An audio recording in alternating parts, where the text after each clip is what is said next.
Chapter 2. The rest of our dinner was pretty quiet, except for Maggie, who continued to talk to her dolls and a few friends only she could see. I tried to enjoy the rest of my meal, but it all tasted the same. I'm not sure if it was because everything on my plate was green or that the world, as I knew it, was coming to an end. One thing was certain, my father was excited. We knew this when we started to clear the dishes and load the dishwasher. For a man that was never formally introduced to our appliances, this was an event. My mom carefully monitored his every move, and when he finished, he actually bowed. We weren't sure if we should clap or call a doctor. Unable to decide, we continued to stare. "I'll go get changed," my father announced, closing the door to the dishwasher. "You're all set, Erin. You can start her up." Without even knowing it, my father confirmed something we had always suspected. He did not know how to turn on the dishwasher. As my mom opened it up and began reloading it, she realized one more thing. He did not know how to load a dishwasher. "Nikki, grab Emma's shoes for me," said my mom. With my dad out of the room, those were the only words spoken. I couldn't speak for anyone else, but there were too many things running through my mind to talk. I didn't know where to begin. I could not imagine leaving Philadelphia, let alone moving to New Jersey. My whole identity was linked to my neighborhood. All of my friends called me Nikki Fifth because I lived on 5th Street. I wondered what the chances of my dad moving us to another 5th Street were. I figured they weren't too good.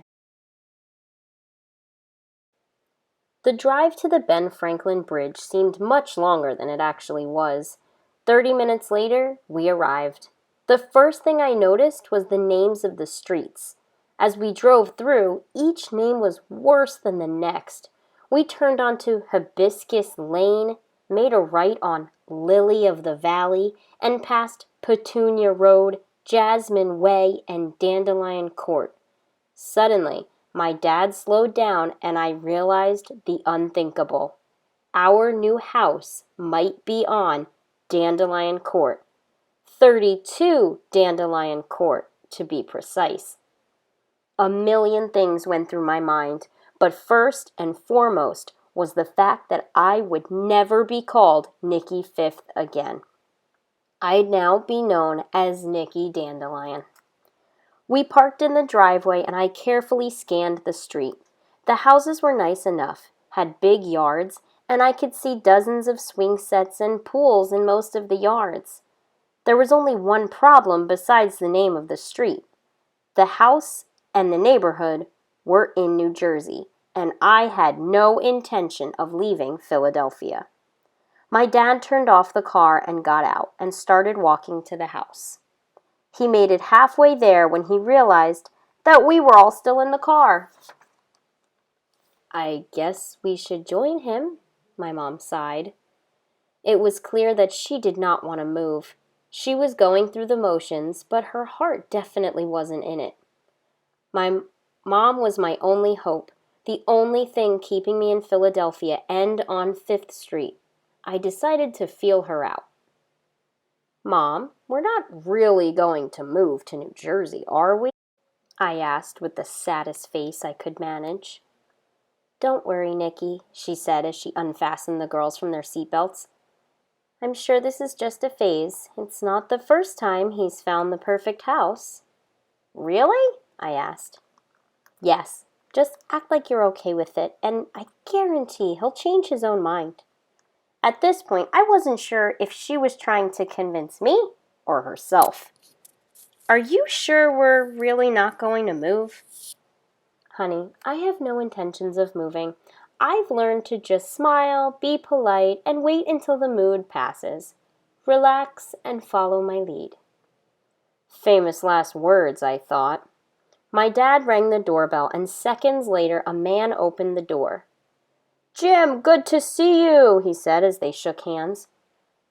"Erin, this is Don Woodward. Don, this is my wife, Erin, and our 4 children. Mom fake smiled and shook his hand. "Please come in," Mr. Woodward said. We walked in and I checked the house for any reason it wouldn't be right for us.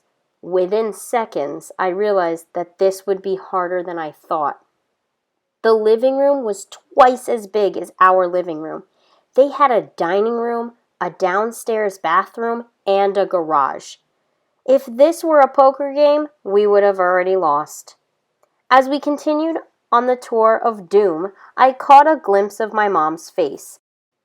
She looked like my dad at a roadside fruit stand. I realized that the only thing standing between me and New Jersey was the kitchen. My mom loved to bake and always wished she had a great big kitchen.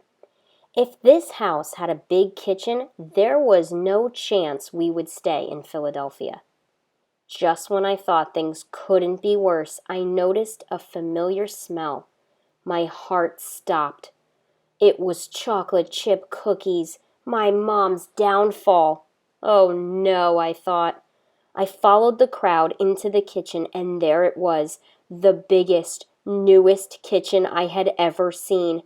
I didn't need to look at my mom's face to know she was grinning from ear to ear, and it wasn't a fake smile. "Hello, everyone," said the woman, carefully placing the cookies on a dish. "Jim and Erin, this is my wife, Barbara," said Mr. Woodward. "It's nice to meet all of you. You have such beautiful children," she said with a smile. "Please help yourself to some cookies." Maybe my mom hated the kitchen. Maybe she knew that a bigger kitchen would mean bigger messes. Before I could finish hoping, I heard my mom speak to Mrs. Woodward. "Your kitchen is amazing. I've always wanted a kitchen like this." "Me too," said Mrs. Woodward. "We just had the house remodeled last spring. This move to California came up very suddenly." "Well, you did a lovely job," my mom gasped as she opened the double oven. "Great, 2 ovens." What was next? "Where does this door lead?" my mom asked. "Oh, that's the walk-in pantry." I knew I was in trouble when my mom didn't come right out. After a couple of minutes, I peeked inside to see what was going on. "Look at the size of this pantry, Nick," she whispered. "Can you believe this kitchen?" "Would you like to see the upstairs?" Mr. Woodward asked. "There's more?" I thought. "Sure," my parents giggled. Things didn't get better when we reached the top step. There were 4 bedrooms, 2 bathrooms, and a linen closet. As we entered the master bedroom, I knew it was all over. The room was enormous, and the master bathroom was as big as my bedroom at home.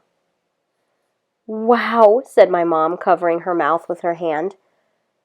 "Show them the fireplace, dear," said Mrs. Woodward. "Fireplace? Fireplace?" With a flick of the switch, a fire started in the fireplace. After this, the rest of the tour is a blur.